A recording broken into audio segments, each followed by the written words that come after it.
are back at it again. I have done this video a couple of times and you guys have loved it every single time. And so we're back at it again. I am in the middle of too many series. Honestly, for me, I don't read a ton of like story all the way through series, but I am in the middle. I don't realize how many I'm in the middle of because of interconnected standalones. So in this video, we're going to continue one series and we are going to finish out two series. We can check them off the list, get them out of here, and I'm so excited about that. The two that we are going to finish, I am going to be reading Mallory, which is the sequel to Bird Box, which I did read in my Tattoos Pick My TBR video and loved. And so this is Mallory. This is 12 years after Mallory and her children rode up the river to safety. A blindfold is still the only thing that stands between sanity and madness. One glimpse of the creatures that stalk the world will dive a person to unspeakable violence. There remains no explanation, no solution. All Mallory can do is survive. And impact her fierce will to do so to her. All Mallory can do is survive and impact her fierce will to do so to her children. Don't get lazy, she tells them. Don't take off your blindfold and don't look. But then comes what feels like impossible news, and with it, the first time Mallory has allowed herself to hope. Someone very dear to her, somebody she believed dead, may be alive. Mallory has already lost so much. Her sister, a house full of people who meant everything and any chance at an ordinary life. But getting her life back means returning to a world full of unknown horrors and risking the lives of her children again. Because the creatures are not the only thing Mallory fears, there are people who claim to have caught and experimented on the creatures. Murmurings of monstrous inventions and dangerous new ideas. And rumors that the creatures themselves have changed into something even more frightening. Mallory has a harrowing choice to make, to live by the rules of survival that have served her so well, or to venture into the darkness and reach for hope once more. So I'm very excited for that. And we do have two romances. I'm going to read The Enemy by Sarah Adams, which is the sequel to The Match. Which was super good. The Match, we had our main character and she has epilepsy and she has a service dog, and it's like a single dad romance where she is helping his daughter with epilepsy get a service dog. But this one says, enemies should never get a second chance, but maybe this one might. It's been 12 years since June Broden has seen her high school enemy and secret crush, Ryan Henderson. That's a long time to hold a grudge over some petty feud, but the sharp memory of him dangling a kiss at graduation, then pulling away at the last second, has fueled many angry fantasies since. Now it's her chance to get even. Ryan, along with most of their high school class, is back in town for June's best friend's wedding, and June is eager to show the former bully exactly what he missed out on. A lot of things since their teenage days have changed. June is now the southern queen of gourmet donuts, yum, and not to mention one of the most desired bachelorettes in her small town. What she's not expecting is Ryan to show up looking like Adonis and toting his own career success as a young chef to ever win, the youngest chef to ever win 3 Michelin stars. How dare he try to top her one-up revenge plot. Luckily, June never backs down from a challenge. I'm guessing that, I'm not super remembering, but I'm guessing the wedding is like the characters of the last book. But there are some content warnings from the note of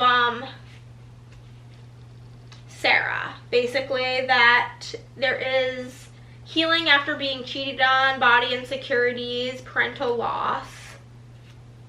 And yeah, but I am very excited. I love Sarah Adams. She's one of my all-time favorite authors. And then this book I'm dying to jump into. This is the Happily Ever After playlist by Abby Jimenez. I recently read The Friend Zone, and I literally out of nowhere just started thinking about it like last night, and I'm like, oh, I love Abby. I love Abby. I love Abby. I love Abby. These are all of these are actually some of my all-time favorite authors, so I'm very excited about this. But this is book 2 in the Friend Zone series. I'm gonna sob. I'm actually not gonna read the synopsis of this because if you have not read the first book, then it's like literally the first sentence is a spoiler. But this is about Sloane, one of our main character's friends in the first book. So just watch with caution. I'm gonna try my best to not say anything that I would deem as a spoiler, but since I haven't read all of the first books of these very recently, something you might think is a spoiler may be said, but it's kind of hard to talk about sequels and books in a series without saying something about the previous books. But we're gonna jump into these series and be able to check 2 full series off the list, and I can't wait. I'll probably start with one of the romances so we can read the thriller in the middle, but we'll see how it goes. Let's get into it. Okay guys, I'm just popping in here to let you know, per usual with these continuing series videos, I can only really say so much, especially with like a thriller series, because I don't want to spoil anything from the previous books. But we are going to be starting Mallory. The audio for this just came available, so I'm excited to get started on that, especially because I listened to Bird Box via audio, so I think it'll be nice to continue on listening to it. It's a pretty short audiobook because this book's like barely 300 pages, so I should be able to listen to the whole thing tomorrow while I am working, and then I will update you at some point regarding this one. Okay guys, we have finished Mallory. I was gonna check in halfway, but I really just didn't have anything of importance to say. So what can I tell you about this book without spoiling the other book? Basically, this takes place 12 years after the events of the first book. So the 2 children are 16 now, and Mallory lives her life completely paranoid, and they're continuing their journey. People still don't know what these creatures are, how to get around them, how to defeat them, and it's pretty much about them trying to continue on their journey. Mallory gets word that her parents may still be alive, and so she's on a journey to go find them. And I unfortunately have to say I'm giving this 3 stars, which like isn't bad. Obviously, like a 3-star rating for me is still good. I still enjoyed it, and I did enjoy this book, but I just absolutely ate up Bird Box. That I was slightly disappointed in this, and I think part of the disappointment is that it didn't feel as like tense and spooky, and I think that actually is because the kids are teenagers now. They're more self-sufficient. They're not relying on Mallory. Everybody's kind of just relying on themselves, and I think a lot of the tension and like the of the first book is due to the fact that like it's Mallory and these 2 little kids. Like, how is she gonna protect herself, let alone these 2 babies? So I think them being a bit older, which would make sense, is part of the reason I didn't love this as much. But of the 3 books that we're reading for this video, this one with The Enemy and the Happy Ever After playlist, this is the one I was the most apprehensive about, so I'm glad that we got this out of the way to begin with. The audiobook was decent, and another one bites the dust. We got a 3-star here, and again, I don't want to like delve too deep into what this is about because I don't want to spoil the first book for you, but I would say that I highly like, without a shadow of a doubt, recommend Bird Box. But as far as Mallory, I don't think it needed to exist. I don't think that it was a good enough sequel to warrant it even being made. Like, I don't think we needed this. I don't think anybody, like, I didn't read Bird Box and be like, ooh, can't wait for the sequel. Like, I just don't think we needed it. And I'm gonna go chat with my friend who's reading this right now and see what she thinks, but I think we're probably gonna be in agreement. Okay friends, today we're gonna start book 2 for this video. We have read Mallory, gave it 3 stars. This is a 5-star prediction, okay? Because first off, it's Abby. One thing I think is so cute from what I'm seeing in this book, it's called the Happy Ever After playlist, and at the beginning of each chapter, whatever, there is a like song for the playlist, and I am so excited. I think this book is going to make me cry like a baby. Mild spoiler, actually pretty big spoiler for the friend zone right now. Spoiler. Move forward to this time if you've not read the friend zone. This book is about Sloane, who is I don't really remember the main character of the friend zone. I think her name was Kristen, who is Kristen's best friend in the first book. And in the first book, she was engaged, and her husband dies in a car accident right before, in a motorcycle accident, like less than a month, like weeks before the wedding. And so this book takes place 2 years later, and it's about her finding love again. How, like, I literally got chills just saying that. Like, I'm going to be sobbing, but I can't wait. Okay, welcome back if you skipped because of the spoilers. But I'm very happy to get into this. The character that this book is about, again, I'm not gonna super delve too deep into it because I don't want to spoil the first book. It's a hard thing with these videos, but I'm ready to rock and roll into this, okay? It's time to go! Last night I finished a book for a different video and it was like 11 p.m. or no, it was like 10 p.m. My husband and I watched an episode of a show. And like then I was just watching YouTube trying to get sleepy, and literally I was just laying there like, I just want to start that book, I just want to start that book, I just want to start that book. So today's the day and we're gonna start the book.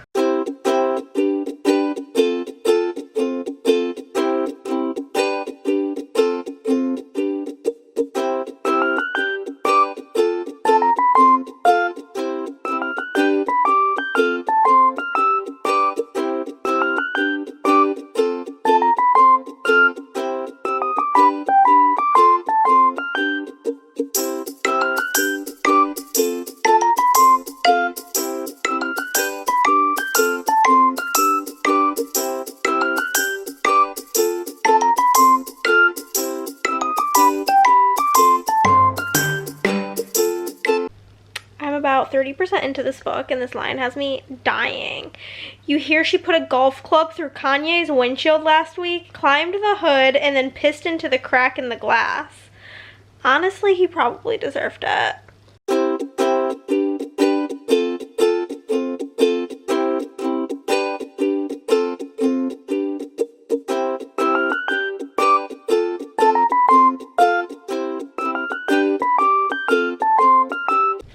We have finished the Happy Ever After. I keep on calling this the Happily Ever After, but we finished the Happy Ever After playlist by Miss Abby, and this is yet another 4-star read.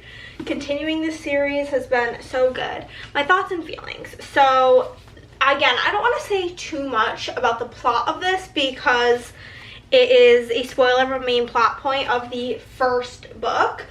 But I wanted this book to be a lot sadder than it was, which I feel like is kind of a hot take, but oh, you can see my reflection. But I just love a good cry when it comes to a romance book, and I feel like this was just not as sad as I was personally hoping for. Still amazing. And then also, I think it was about 50 pages too long. It was nearly 400 pages, and I think there was a lot of like unnecessary boring conflict, and like the third act breakup conflict started at like 60% of the book, and then like it resolved, and then it happened again. It was like the same bullshit kept happening and happening, and it's like, no, I trust you, but then you did that. I don't trust you, but I trust you, but I don't trust you. And that little back and forth did annoy me a little bit, so I did give it 4 stars. And I'm gonna see if it's raining. It's been raining on and off, but I would like to sit outside a little bit and read this. I am reading this physically, and I pulled my highlighter out. You can just use this little Hagrid magnetic bookmark. It's literally all good. But I'm literally on chapter 2, and I've already made a highlight because this line was so funny. I'm worried that the stick-on bra cups I'm wearing are gonna peel from all this sweat and plop down on the floor between my legs like I birthed them. I just thought that was hilarious. So we're gonna continue on with this. I have no idea how the main character of this, June, even relates to the main characters. The first book was about Evie and, oh, I just looked it up. Justin, maybe? Or Josh? Something with a J. Of course, a J name. But this is about June, and basically she has a gourmet donut shop, which we live, laugh, love, and she is going to be coming into contact with her high school enemy Ryan, and she has a grudge against him, and they're, I think, best man and maid of honor in their friend's wedding. So this is a little shorty boy. We're going to definitely get this finished today. This is going to be my 36th book of the month, which is crazy. But let's jump into The Enemy by Miss Sarah Adams, and this will be completing a series. We will have 2 series complete and 1 one more book towards the end after this video, and I'm hype.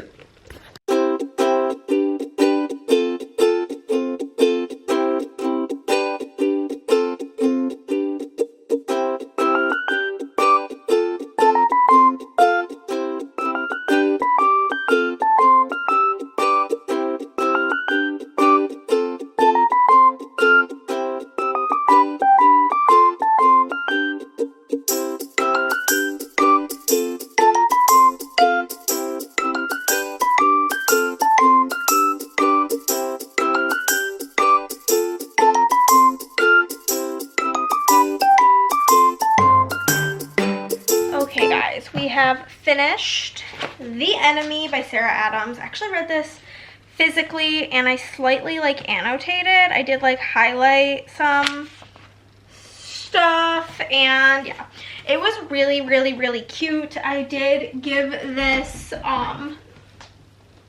4 stars. The main character, I really didn't remember a ton about the match, so I had to like Google who the characters were in the first book. So basically the main female character in this book is a sister, one of the main male characters in the first book's sisters. There was also a cameo in the extended epilogue of a character from the When in Rome series, which was super fun. I ended up giving it 4 stars, mainly, honestly, this is like slight spoiler territory from the epilogue. It's a romance. We know they end up together. And it's one thing I hate about epilogues. I hate when the epilogue is 1 year later and they're already like pregnant with a baby. I just think it is so corny. I don't know. So that made me dock it down a star, honestly, because it kind of pissed me off. But another Sarah Adams duology knocked out. So sad. I only have 2 more of her duologies. I have the like Off Limit Rule and the Temporary Roomie. And then I have the like Takana Gentleman like Regency one. And then I think the 4th book in the When in Rome series comes out next year. But that means we have got 2 4 stars and a 3 star in this video. This was the case of where the book was not intended to be a series. And so this just kind of felt pointless. Whereas these 2 are interconnected standalones. So it felt, basically, if this second book in the Bird Box would have been the story of Bird Box, but like the point of view of like Mallory's parents or somebody else, could have been really successful. Kind of like these interconnected standalones where the stories intertwine, but they are in fact their own stories. But I am excited to check them off the list, and thank you guys so much for watching. I will see you next time. Bye.